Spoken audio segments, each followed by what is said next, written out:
Cricket ஃபேன்ஸுக்கு வணக்கம். நிறைய பேர் ஆர்சிபியோட ரீடைன் பிளேயர்ஸ் யாருன்னு கேட்டுட்டு இருக்கும்போது ஒரு சம்பவம் நடந்திருக்கு. நம்ம ப்ரெடிக்ட் பண்ணி ஒரு வீடியோ போடுவோங்கிற மாதிரி சொல்லியிருந்தேன். ஃபேன்ஸ் கிட்டையும் நம்ம கேட்டிருந்தோம். அது எல்லாத்தையும் தான் கம்ப்ளீட்டாக இந்த வீடியோவில் பார்க்க போகிறோம்.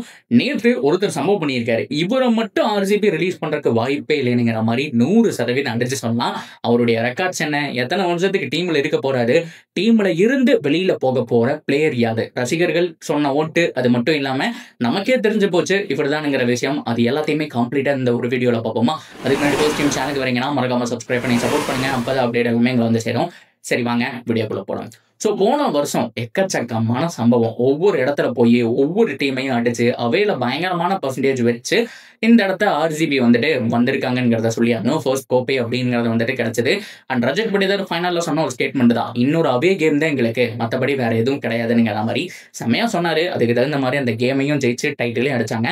அதுக்கப்புறம் நடந்ததெல்லாமே நம்ம பேச வேண்டிய ஒரு விஷயமே இல்லைங்கிற மாதிரி சொல்லி ஆகணும். ஸோ அந்த அளவுக்கு வருத்தமான விஷயங்கள் நிறைய நடந்தது. அதுலேருந்து ஓவர் கம் பண்ணி ஒவ்வொரு நாளும் ஆர்சிபி ரசிகர்கள், ஆர்சிபி டீம் எல்லாருமே வந்துட்டு இருக்காங்க. ஓகேவா, அப்படியே கட் பண்ணோம் அப்படின்னா போன வருஷத்துல நடந்த பாசிட்டிவ்ஸ் அண்ட் நெகட்டிவ் பார்ப்போம். நெகட்டிவ் பொறுத்த வரைக்கும் லியாம் லிவிங்ஸ்டன், எஸ் ஒரு மேட்ச் வந்துட்டு 50 அடிச்சாரு, எனக்கு நல்லா ஞாபகம் இருக்கு.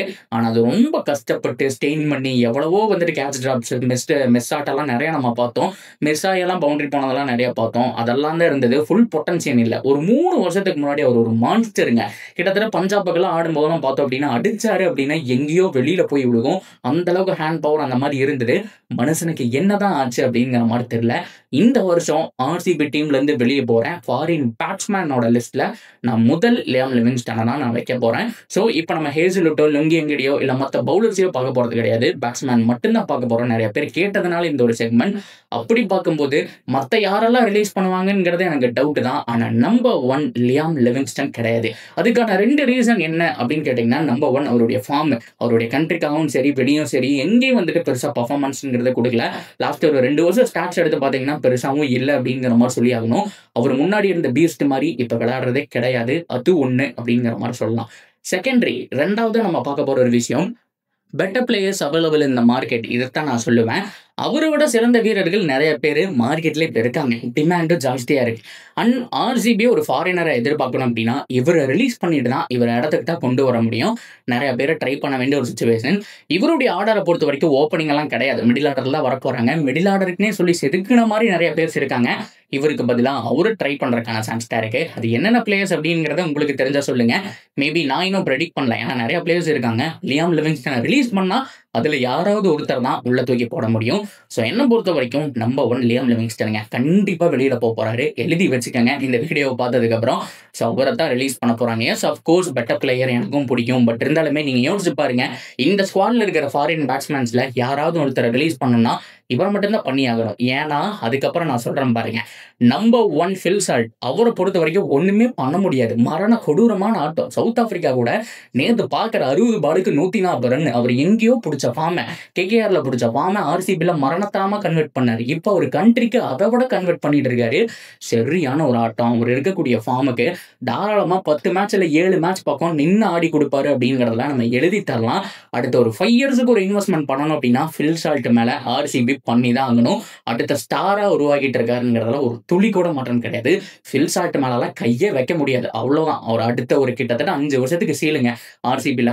வேற ஏதாவது ஒரு மிராக்கிள் நடந்து அவருக்கு வந்துட்டு இன்ஜுரி ஃபார்ம் எல்லாம் ஆகி இந்த மாதிரி போனா மட்டும்தான் அவர் வந்துட்டு வெளியில போக முடியுமே தவிர ஆர்சிபி ஃபேன்ஸ் எல்லாம் வாய் வைக்காதுன்னு சொல்ற மாதிரி எனக்கு கேட்குது. பட் இருந்தாலுமே அதுதான் உண்மையான விஷயம். மற்றபடி அவர் வந்துட்டு பீஸ்ட்டுங்க, செம்மையா ஆடிட்டு இருக்காரு. அவர் மேல கையே வைக்க முடியாது. வெளியில போறதுக்கெல்லாம் வாய்ப்பே இல்லை. எனக்கு தெரிஞ்சுக்கிட்டும் ப்ரொமோஷன் தான், அமௌண்ட்டை வேணா இன்னும் இன்க்ரீஸ் பண்ணி ரீடைன் பண்றதுக்கான சான்ஸ் தான் ஹைலி பாசிபிள். அப்புறம் கட் பண்ணோம் அப்படின்னா செகண்ட் ஜேக்கப் பத்தல். அவரும் சொல்லவே வேணாம். ரீசெண்ட் டைம்ல செம்மையா ஆடிட்டு இருக்காரு. இப்போ பாத்தீங்கன்னா கூட ஒரு சின்ன கேமியா ஆடி கொடுத்தாரு.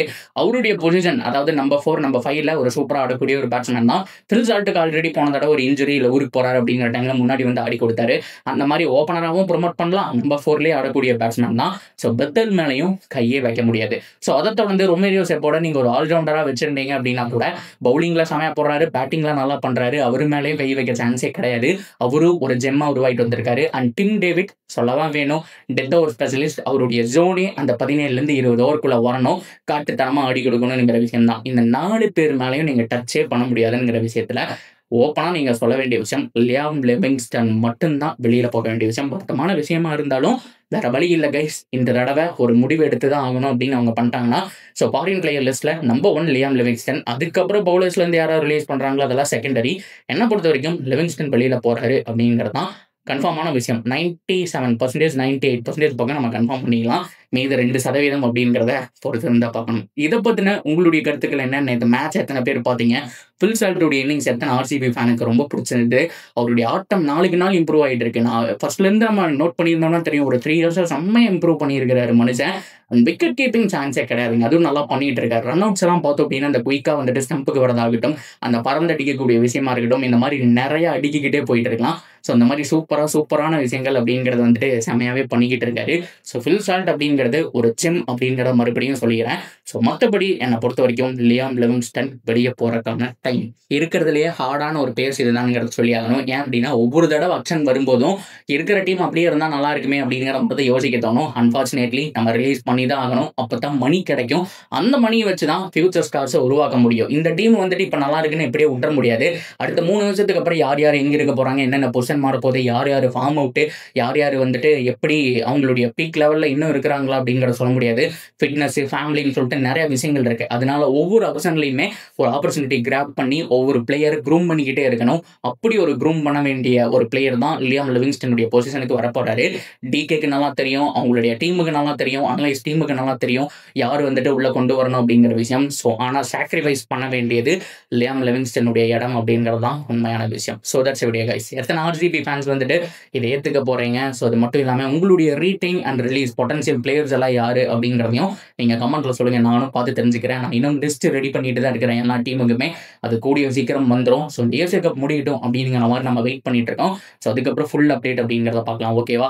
So that's video guys. இதை பிடிச்சிருந்தா கண்டிப்பாக லைக் பண்ணி ஷேர் பண்ணுங்க. ஸோ உங்களுடைய கிரிக்கெட்டிங் கார்னர் செகண்ட் சேனலையும் போய் பாருங்க. அதுக்கும் சப்போர்ட்டை கொடுங்க. இதே மாதிரி இன்னொரு வீடியோவில் வந்து மீட் பண்றேன். See you soon guys.